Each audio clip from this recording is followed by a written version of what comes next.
नमस्कार, स्वागत है आपका एबीपी न्यूज में। आपके साथ मैं अखिलेश आनंद हूं। पूरी दुनिया इस वक्त फुटबॉल फीवर में है। फीफा वर्ल्ड कप की शुरुआत हो चुकी है। ऐसे में एबीपी न्यूज आपके लिए खास कार्यक्रम लेकर आया है, दुनिया गोल है। जी हां, दुनिया तो गोल है ही, और फुटबॉल में भी गोल का क्या महत्व होता है आप जानते हैं। लेकिन एबीपी न्यूज पर हम आपको फुटबॉल की खबरें गोल गोल नहीं बताएंगे, बल्कि बिल्कुल सीधी सपाट बताएंगे। और इसीलिए स्टूडियो में मेरे साथ हमारे स्पोर्ट्स एडिटर जीएस विवेक भी जुड़े हुए हैं। विवेक। जी हाँ, बिल्कुल अखिलेश, अगर आप देखें तो आप बिल्कुल फॉर्मल में हैं, मैं थोड़ा स्पोर्टी लुक हूँ, तो इसीलिए हम शुरुआत करेंगे। आपको मैंने बॉल दे दिया है आपके पास वापस, और आप सीधा जाइए आप खबर पे और बताइए कि सेनेगल और नेदरलैंड्स के मुकाबले में क्या हुआ। आपको ये बता दूं कि सेनेगल और नेदरलैंड्स के मुकाबला काफ़ी टफ रहा। माना ये जा रहा था कि सेनेगल पे काफ़ी भारी पड़ेगा नेदरलैंड्स की टीम, लेकिन ऐसा नहीं हुआ है।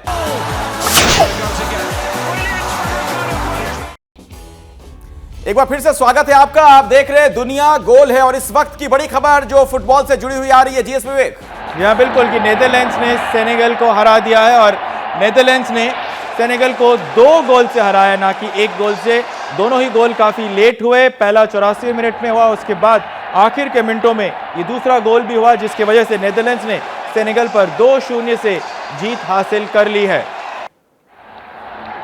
मैच के अंतिम क्षणों में ये दूसरा गोल हुआ, जिसकी वजह से नेदरलैंड्स ने सेनेगल को 2-0 से हराया। ये मुकाबला काफी दिलचस्प था।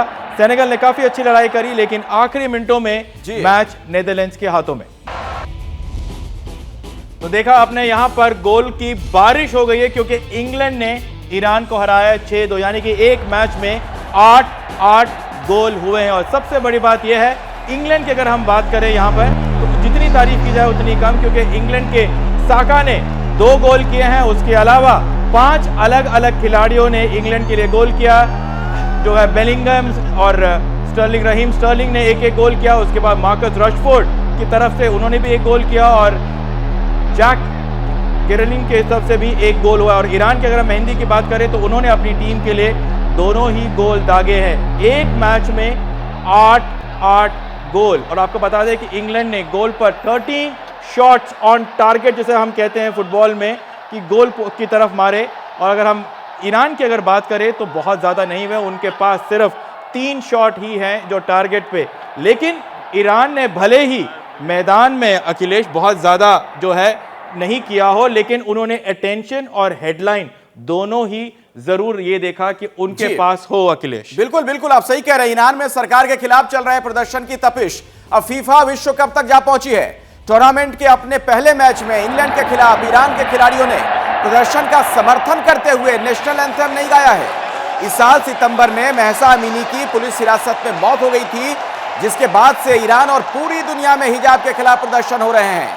आरोप यह कि पुलिस की बर्बरता से महसा अमीनी की मौत हुई थी, जिसके बाद से ईरान की सरकार के खिलाफ सड़कों पर विरोध प्रदर्शन शुरू हो गया था। और अब एक बार फिर फुटबॉल वर्ल्ड कप में ईरान के खिलाड़ियों के इस विरोध प्रदर्शन ने हिजाब के खिलाफ आंदोलन की तरफ लोगों का ध्यान खींचा है। 1979 में जो इस्लामिक आंदोलन वहां पर हुआ था ईरान में, उसके बाद से यह पहला मौका जब इतना लोगों में गुस्सा और आक्रोश और ईरान सरकार के खिलाफ प्रदर्शन की जो तपिश है, देखिए किस तरीके से यहां तक पहुंच चुकी है। खिलाड़ियों ने सरकार के खिलाफ एक तरीके से प्रदर्शन कर दिया। तो जैसा कि हमने कहा यहां पर बार बार कि इस फीफा वर्ल्ड कप में विवादों का जो सिलसिला है वो खत्म ही नहीं हो रहा है। वैसे अगर हम फुटबॉल की बात करते हैं तो हमारे पास आते हैं ख्याल में बड़े बड़े सुपरस्टार, जैसे कि मेसी और रोनाल्डो। मेसी की हम बात कर रहे हैं तो चलिए कुछ अच्छा और कुछ हटके आपको हम दिखा देते हैं कि गोल्डन बूट जिसके हम जो है जिसके लिए सारे खिलाड़ी खेलते हैं, लियोनेल मेसी भी उसके लिए खेलते हैं, लेकिन वो सिर्फ खेलते हैं क्योंकि गोल्डन बूट तो उनके पास पहले से ही है। क्यों मैं ऐसा कह रहा हूं आपको हम दिखाएंगे अपने अगले सेगमेंट में। लियोनेल मेसी इस फुटबॉल वर्ल्ड कप में गोल्डन बूट जीत पाएंगे या नहीं, इसका फैसला तो 18 दिसंबर को होगा। लेकिन अपने पहले ही मैच में मेसी गोल्डन बूट पहनकर ही स्टेडियम में उतरेंगे। एडिडास ने इस वर्ल्ड कप के लिए मेसी के लिए जो बूट तैयार किया है वो गोल्डन रंग का है। बूट में अर्जेंटीना की जर्सी का सफेद और नीला रंग भी है। देखना दिलचस्प रहेगा कि मेसी के लिए ये बूट कितने लकी साबित होते हैं। मेसी का इस बार 5वां और करियर का आखिरी वर्ल्ड कप है और अब तक वो देश के लिए ट्रॉफी नहीं उठा पाए हैं। मेसी के पहले मैच में खेलने पर सस्पेंस भी बना हुआ है क्योंकि वो वार्म अप मैच में नहीं खेले और कतर में टीम के ट्रेनिंग सेशन में उन्होंने हिस्सा नहीं लिया। मेसी ने बाद में हल्की ट्रेनिंग की। मेसी की अर्जेंटीना टीम कल अपने वर्ल्ड कप अभियान की शुरुआत करेगी। कल दोपहर 3:30 बजे मेसी की अर्जेंटीना टीम का मुकाबला सऊदी अरब से। कतर फुटबॉल वर्ल्ड कप में स्टेडियम के अंदर बियर बैन को लेकर विवाद थमने का नाम नहीं ले रहा है। फैंस फीफा से टिकट के पैसे वापस मांग रहे हैं। कतर में बियर बैन से फीफा को भी बड़ा नुकसान होने वाला है। तो अब देखिए हमारा पेनल्टी सेगमेंट।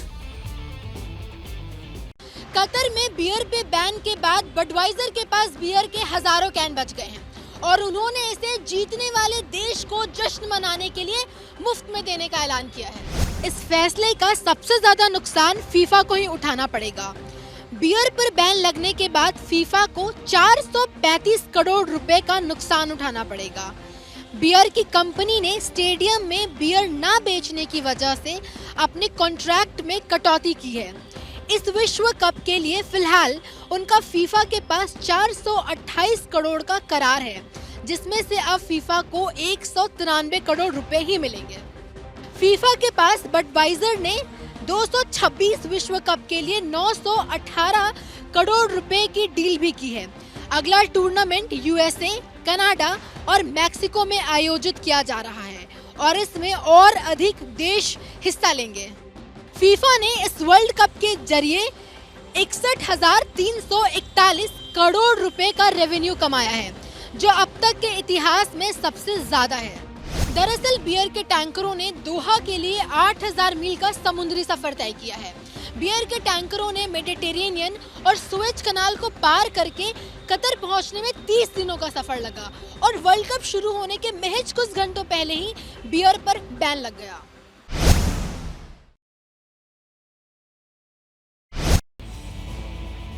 तो चलिए अब हम बात कर रहे हैं आगे वाले मुकाबले की। जी हां, आज रात को मुकाबला होने वाला है यूएसए बनाम वेल्स की। फुटबॉल वर्ल्ड कप में पहले मुकाबले से पहले पुर्तगाल के कप्तान क्रिस्टियानो रोनाल्डो का बड़ा बयान सामने आया है। रोनाल्डो ने कहा है कि यूनाइटेड मैनचेस्टर से चल रहे मनमुटाव का असर वर्ल्ड कप में उनके और उनकी टीम पर नहीं पड़ेगा।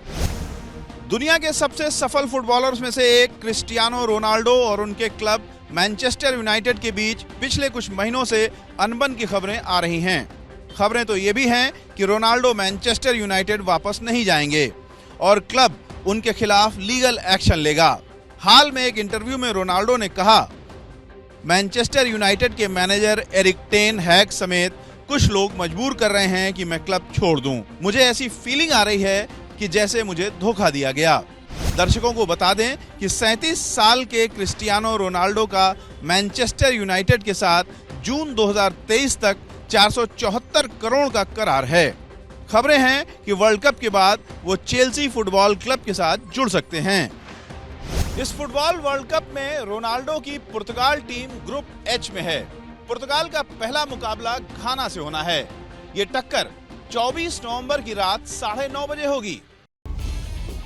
खबरें तो फिलहाल ये भी है कि रोनाल्डो खुद चाहते हैं कि वो वापस एक बार फिर अपने पुराने क्लब रियल मैड्रिड पे चले जाएं, ट्रांसफर लोन पे, क्योंकि करीम बेंजेमा जो फ्रांस के कप्तान थे वो इंजरी से बाहर हो चुके हैं। तो रियल मैड्रिड को एक प्लेयर की जरूरत है और रोनाल्डो कह रहे हैं कि अब वो मैनचेस्टर यूनाइटेड बिल्कुल नहीं जाना चाहते हैं और इससे अच्छा है कि वो वापस जो है रियल मैड्रिड ही चले जाएं। अखिलेश, बिल्कुल। तो दुनिया गोल है में आज के लिए फिलहाल इतना ही। कल फिर आपसे मुलाकात होगी तमाम बड़ी खबरों के साथ। आप जुड़े रहिए हमारे साथ, देखते रहिए एबीपी न्यूज। क्या मजबूरी है मेरी, बताइए। मैं अभी आपको बताती हूँ कि मैंने ओए होए होए होए नमकीन के चटकारे लेते हुए टकटकी मार के डिबेट शो को पॉज रिपीट कर करके देख रहे हैं जोगिंदर जी। इनकी तरह आप भी देखें अपनी फेवरेट डिबेट्स को रिपीट कर और डाउनलोड कीजिए एबीपी लाइव ऐप अपने स्मार्ट टीवी पर।